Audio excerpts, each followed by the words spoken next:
So at first I got baited by this patch. I went and read a little bit of it and saw clan improvements, clan leveling system. Wow, I'm clan quest. Maybe I might just like this patch. But then, of course, I scrolled to the bottom where they had it just barely lined out that, oh, by the way, we're going to be removing the free 5-star chicken and the sacred shard you get every month in the login rewards and replacing them with, drumroll please, fragments of a predetermined character, which, by the way, it will take 4 months to finish that character. And every 4 months, they're going to change the character of which is going to be in that spot and so on and so forth. The idea being once a year. Well, no, that's not accurate. 3 times a year, as 12 divided by 4 is in fact 3. You are going to be receiving a legendary champion you can complete with your fragments. Now, I should be able to explain to you why 12 sacred shards and 12 5-star chickens are in fact better than 3 predetermined legendaries from Plarium. The legendaries being predetermined by Plarium should be enough self-explanatory as to why you would prefer. It's not like they're going to go Warlord into Dracomorph, into, a brand new Ganondorf guy that Falcon punches everybody. Like they're gonna put Tila Gormain in there or something. Cleopterix is the person you're gonna get. Now, in all fairness, she's not a trash character. She has a few things that's interesting. She's going to have Hex, which is one of the few characters that actually has Hex, and she's going to do more things based upon if she has Hex. So, like, she'll do an AoE here, but it will also block active skills, and she gives herself increased crit before she attacks, so that's kind of nice. But it needs to be under Hex debuff of the enemies if you want to block their active skills. The basic attack is going to apply Weaken, but it has an increased chance of applying that Weaken, and she's going to perfect veil herself if they're under Hex. So you can see how it works. You want to A3, get Hex on everybody, then use your other moves, etc. Okay. Now, from what I've seen, I haven't been terribly impressed with Hex so far. I do like that she gives herself increased crit and increased accuracy. I like that because it makes it easier to land the stuff, especially in PvE. Building accuracy is a little rough in the mid-ish, beginning-ish part of the game because you haven't got to the part where you can really optimize your accuracy yet, so you really have to spend a lot of silver building the type of gear, and it feels bad. So for that reason, I like that. And then her basic attack happens. She counterattacks basically every time she loses 30% HP more or when 2 or more allies are dead. So I kind of like that too. So there's a few things I do in fact like about this character. I could even see her being a farmer maybe because of the passive, but I think she's not bad. That being said, the problem with it is what I've already laid out with this is that well, I actually mentioned when I was looking at this character before, I was like, she seems interesting. I kind of want her, but she seems underwhelming. That was kind of me and Kyra Mobile's opinion when we did a breakdown video of this character when they announced her. Now, I would rather have 4 sacred shards and 4 5-star chickens instead of this character 100% of the time, because I can choose to use those during the 2x. I could choose to take the 4 epics, and more than likely one of the 4 epics is going to be highly usable. You could get something like a Mausoleum Mage or something of that value, which would, in my opinion, be better than this.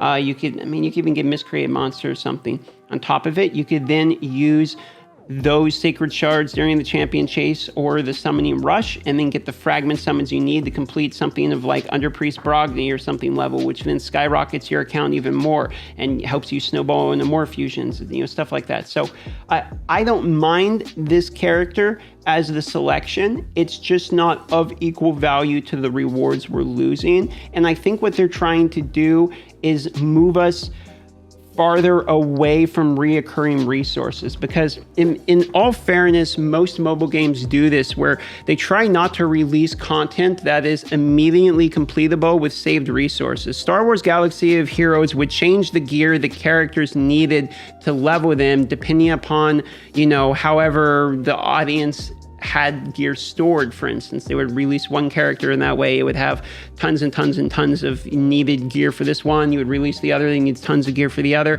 and they would do it based upon what people had available in their resources. Raid Shadow Legends is in a position where if they're moving towards longevity of the game, and I believe they are starting to work on more infrastructure and long-term development of the game instead of kind of the original marketing cash grabby plan. I know we just saw Ninja and stuff, but we have been seeing, in my opinion, an increase in resources until this one move, where what they did was by removing the sacred shard and the chicken, what that effectively does is over the longer period of the game, you can't stack and save resources, and that is better for them as they come out with content. It will be more difficult to complete the content. That doesn't mean that it's impossible, but what it does is it shifts the parameter of the game from hoarding resources, which is what they don't want you to do, to focus on just building and leveling your teams as they come, and then, oh, here's an event comes up. Do I want this one?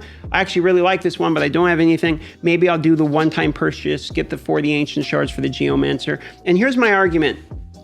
The sacred shard removing sucks and shouldn't be done. The 5-star chicken sucks and shouldn't be done. In my opinion, just add on these legendaries. Just add it on, because I don't think giving people a legendary every 4 months is a big deal. I don't. I mean, it's cleopterix. She's okay. I don't even think if I got her right now on my free-to-play that I would be directly focusing on her. I mean, I 6-starred and mastered Gaelic, and I own 3 legendaries within the first month of my free-to-play. Like, you still have to focus on certain core things. I don't think it automatically makes people like completely be able to conquer your games by giving them a free legendary every 4 months. And I definitely don't think 1 sacred shard and 1 5-star chicken with login rewards is too much to ask every month. It's pretty standard to get something of high value a minimum once a month, and realistically, a sacred shard is the high value item in Raid Shadow Legends. I mean, in other game, Marvel Future Revolution, the other game I've been playing, once per month they give you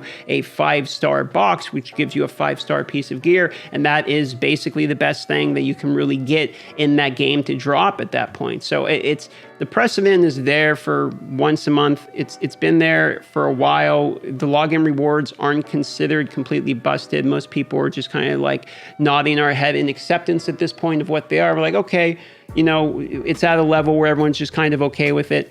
And in my personal opinion, just adding on the cleopterix in addition would be fine. Now, there is an argument to be made, and some people will probably make this argument, that the cleopterix is a fragment summon. So what you can do is store it and then use her during the summon rush to summon her as a legendary champion. So there is some trade-off to that, where the actual legendary character itself, if they allow you to get the points during a summon rush, you could use it like that way to store up some summon rush or champion chase, or whichever one it is. I think it's champion chase is the one where it's based upon the actual rarity of the champion, and its summon rush is based upon the shard. So there is some value there. It kind of flip-flops from one or the other. So let me know what you think about that. But that's kind of my heart on the sleeve in terms of how I feel about it. I would much rather have the chickens and the sacred shards as a free-to-play player. I haven't spent money in well over a year at this point. I think we're right about a year and a half. Was way back in the day when we stopped spending cash. And since then, the understanding of the game has grown a lot, and the understanding of the beginning of the game to the middle part of the game, and understanding the dynamics of how to build an account and what you actually need and all that has really changed significantly for me while I've been playing the game free to play on these different accounts over the last year and a half now. And for that reason, open layer the Plarium, please consider just removing something else and putting in cleopterix instead of maybe even energy or something a month. I know that some of the energy is really highly valued. I love getting the energy, but I would rather have the legendary champion than maybe like even the energy, and then you could try to tax us on the energy or something of that nature instead of removing the sacred that we all wait on. Because the other part is people love the dopamine. People love the excitement of your game when you open a shard. That's a large part of the reason people play the game. So already knowing what you're going to get 4 months ahead of time really ruins the excitement of getting that character. It's not like it's going to build up excitement every time. Oh,